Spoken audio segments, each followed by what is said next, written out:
Vatimpana etni pasteur Barbier Kristina. Jehova, mideranao ny asanao rehetra ary ny olonao masina misaotra anao. Amen. Hivavaka isika ry havana. Ray zanaka fanamasina tsara indrindra, manome voninahitra ny anaranao ary mitsaoka manoloana ny falebiazanao sy ny fahamasinanao, ny herinao, ny zanakao, ny asan'ny tananao ankehitriny, satria masina indrindra tokoa ianao. Alfa sy Omega, mankasitraka amin'ny tombonandro mbola omenao anay tsirairay avy, na dia fantatray aza fa tsy mendrika an'izany izahay, fa maharitra aminay ianao, tianay ianao amin'ny fitiavana tsy mety levona. Azany ny tanteranao tokoa fa avaozonao isa-maraina tokoa ny famindramponao aminay zanak'olombelona. Mamindrafoka miantra mpamonjy malala, mifona amin'izay rehetra tsy akasitranao, enina tamin'ny eritreritra mangina aza vao ny foa amin'ity anio ity dia tsisy miafina aminao ny tsy fataterahanay mpamonjy eo, koa mangataka ilay ranao soa latsaka tao Kalvaria, hanasanao anay tsirairay avy mba hiala amin'ny tsy fahamarinana rehetra. Irao ny fananao mahery, ampianatra anay, anoro lalana anay, ampahery anay indray amin'ny tsy anio ity. Mitenena mpamonjy eo, vonina hieno anao izahay. Amen. Miarabantsika amin'ny anaran'i Jesosy Kristy Tompo avy any Nazareta, tratry nyity andro anio ity, koa dia ampitomboana amintsika lalandava ry havana ny fahasoavana ombam-piadanana avy amin'Andriamanitra ray amin'ny alalan'i Jesosy Kristy Tompontsika. Mankanesa any amin'ny jentilisa, izany ny loha hevitry ny fampaherezana hozaraina amintsika amin'ity anio ity. Kosokafantsika ary ny baibolitsika, filazantsara Jesosy Kristy Tompo nosoratan'i Matio. Matio 4:17 ka hatramin'ny 7:10. Matthieu chapitre 4 verset 13 à 17. Vakina zany amin'ny anaran'i Jesosy Tompo manao hoe: ary no niala tany Nazareta izy, dia nankany Kapernaomy izay ao an-dranomasina, ao amin'ny zara tanin'ny Zebolona sy ny Naftali, ka noho natao izy mba hahatanteraka izay nampilazaina any Isaia mpaminany hoe: ny tanin'ny Zebolona sy ny tanin'ny Naftali, ao amin'ny tany amoron-dranomasina any andafin'ny Jordana Galili, tanin'ny jentilisa. Ny olona izay nitoetra tao amin'ny maizina dia nahita mazava lehibe, izay nitoetra tao amin'ny tany aloko ny fahafatesana no ny posahan'ny fahazavana. Ary amin'izany andro izany dia nanomboka ny toriteny Jesosy ka nanao hoe: mibeba ianareo, fa efa akaiky ny fanjakan'ny lanitra. Amen. Ray masino, manamasinanay amin'ny fahamarinana, miteninao ny fahamarinana. Amen. Mankanesa any amin'ny jentilisa. Hoy indray ny lohateny averina amiko sy aminao. Fantatsika rehetra ry havana fa tamin'ny voalohany dia nisalasalan'ny apôstôly ihany ny amin'ny fidiran'ny jentilisa ao amin'ny fanjakan'Andriamanitra, nany hoe ny azahoany anjara amin'ny voninahitry ny Kristy. Tsaroantsika ny tenin'ny Petera tamin'ny Kornelio. Hoy izy taminy mantsy tamin'izany andro izany hoe: ianareo mahalala fa fady amin'ny jiosy ny hananjara na hiantrano amin'ny olona hafa firenena. Nefa izao efa nampahafantarin'Andriamanitra fa tsy misy olona azo atao hoe fady na tsy madio. Hitantsika zany any amin'ny asan'ny apôstôly 10:19. Ary indray izy hoe: hitako marina tokoa zao ozy fa tsy mizaha tavan'olon'Andriamanitra, fa amin'ny firenena rehetra izay olona matahotra azy ka manao ny marina no ankasitrahany. Asan'ny apôstôly 10:4-7 no ahitantsika an'izany rehetrarehetra zany. Mahafinaritra indrindra fa notendrena ho antsika koa ny voninahitry Kristy. Isika ry havana dia kristianina avy amin'ny jentilisa, fa iny dia ny raparapa tao amin'ny maizina isika, ary mety misy amintsika izao no nanompo tompo ratsy, eny tsy nahalala ny mpamonjy. Dafa saraka tamin'Andriamanitra mpamorona, ka dia tanteraka tokoa ny tenin'ny Isaia mpaminany hoe indro ny aizina manarona ny tany ary ny aizim-pito manarona ny firenena. Nefa mahafaly indrindra fa tonga Jesosy nidina avy tany an-danitra ho antsika sy ho famonjena antsika. Tonga hamonjy Jesosy, tonga hanaisotra ny fahotana izao tontolo izao sy hanafaka amin'ny fahaverezana ary hampiavana sy hampiray ny olombelona amin'Andriamanitra. Koa dia tanteraka ary ny fitondran'Andriamanitra ny jentilisa rehetra ho amin'ny Jesosy. Fa hoy tokoa mantsy ny soratra masiny, ny firenena manantona ny fahazavanao, ny tany rehetra no henika ny fahalalana an Jehova, toy ny fanarona ny rano, ny fanambiny ny ranomasina. Ny mpanjaka rehetra hiakatra eo anatreny ary ny firenena rehetra hanompo azy.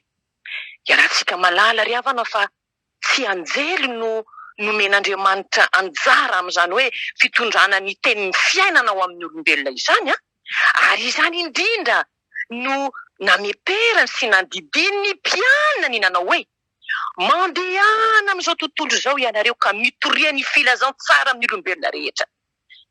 Zany tokoa mahagaga fa zany teny zany tokoa ny loahevitry ny perikopa lehibe nomeny Jesosy ho an'ny fiangonana protestanta malagasy miray ziona amin'ity taona 2024 ity. Koa dia nirahiny ny mpianany hitory sy hanambara ny teny soa mahafaly momba ny famonjena. Hitatsika fa tsy nofariparitany toy ny taloha intsony ny fitondrana ny anaran'i Jesosy, fa nirahiny ho amin'izao tontolo izao izy, ary mahafaly indrindra fa izany afatry ny tompo izany no notanterahany antsakany sy andavany raha miresaka an'ireo mpianatry Jesosy fahiny ireo isika. Fa nohony rehefa voaray ny fanahy masina dia nanomboka tao Jerosalema izy ary dia niely ka nitorerany Jodia sy Samaria ary tamin'ny tany rehetra manodidina. Azo lazaina koa ry havana fa maro no mbola tsy mahalala an Jesosy eto amin'izao tontolo izao. Ity zao tontolo izao ity mosarena raha ny ara-panahy no heverina. Fa isika rehetra ry havana, izaho, ianao no hamahazy ny tenin'aina. Tsarovy ry havako, tsarovy. Fa isika kristianina rehetra dia mpitory ny anaran'i Jesosy avokoa, mpanambara an'i Jesosy avokoa. Asehoy avy, andao asehontsika amin'ny asantsika, amin'ny raharahantsika, fa mpitory an'i Kristy izao sy anao.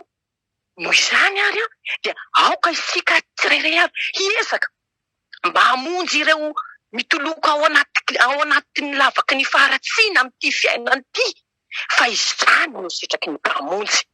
Koa tsy arovy ary fa isika kristianina no mpitondra ho aho tely ambolohany an'i Jesosy ho an'ny jentilisa. Eny, isika no iraka solitenan'i Kristy hampiavana ny olona amin'Andriamanitra ry havako.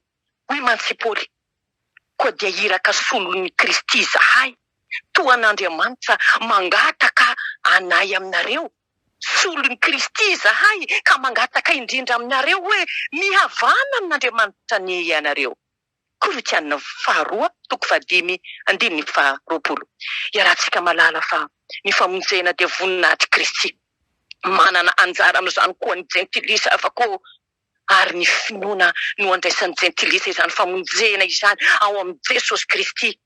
Nefa amin'ny fitorian'ny tenin'Andriamanitra no hanatanterahana izany, ary ny lalana ho fampielezana izany dia tsy misy afa-tsy ny fanambarana an'i Jesosy ho fototry ny famonjena havako. Hoy mantsy Jesosy, mbola verina indray ilay teny nitery am-boalohany hoe mandehana ianareo, ataovy mpianatra ny firenena rehetra, manaova batisa azy amin'ny anaran'ny Ray, Zanaka sy ny Fanahy Masina. Dia tsy nisalasala tokoa ny apôstôly tamin'izany fa nandeha araka ny didy sy hafatra izay napetraka aminy. Ary ny raha atao dia ny fanaovana ny mpianatra sy ny fanaovana batisa azy. Izany indrindra no hatao ry havana mba hahatonga ny jentilisa handray an'i Kristy. amin'ny fitorianany filazantsara no hitaomana ny olona tsirairay hamantona an' Jesosy ry havana. Filazantsara no toriana ka dia mifanandrify tsara amin'izay ilain'ny fonoana sy mangetaheta izany. Ry havana malalo, tsarovy fa mbola mangina io didy sy afatry Jesosy io ankehitriny. Betsaka ozy ny vokatra fa ny piasa no fitsy.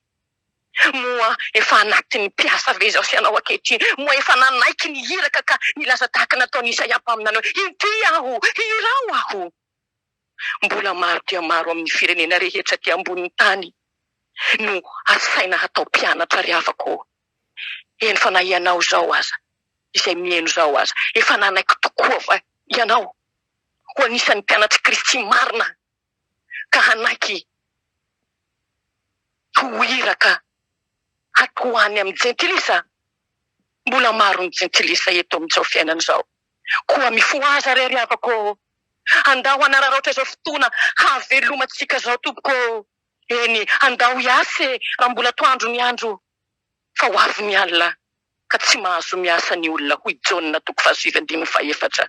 Noho izany raiso ny fanahy masina ka andao isika, aoka isika hanomboka tahaka an'ireo apôstôly ireo raha vao nandray ny didin' Jesosy, ny afatry ny Jesosy. Mitafia hery havako ka tao ireo jentilisa maro mbola any ivelany hampianarina hitandrina izay rehetra nandidian' Jesosy. Engany ka ididin' Jesosy ihany no harahin'ny kristianina rehetra. Ary engany ka ho tonga mpianatry Jesosy avokoa ny olombelona rehetra. Mba ho tanteraka ny teniny voalazan'ny soratra masina hoe ny lela rehetra hiteran'Andriamanitra ary ny lohalika rehetra andohalika eo anatrehany. Azy rery ny voninahitra, atsika kosa ny fanekena ny antso, ny fandehanana eny amin'izao tontolo izao. Masina Kristy, aleluia, amen. Ivavaka isika. Jesosy Tompo, endray ny fifalianay. Mbola notendrenao tokoa ho anisan'ny mpianatrao.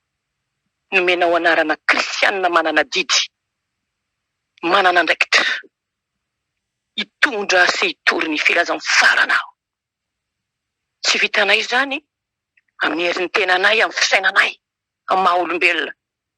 Fa ilay fananao mahery izay efa nandraisanao anay ho zanakao tamin'ny alalan'ny batisa.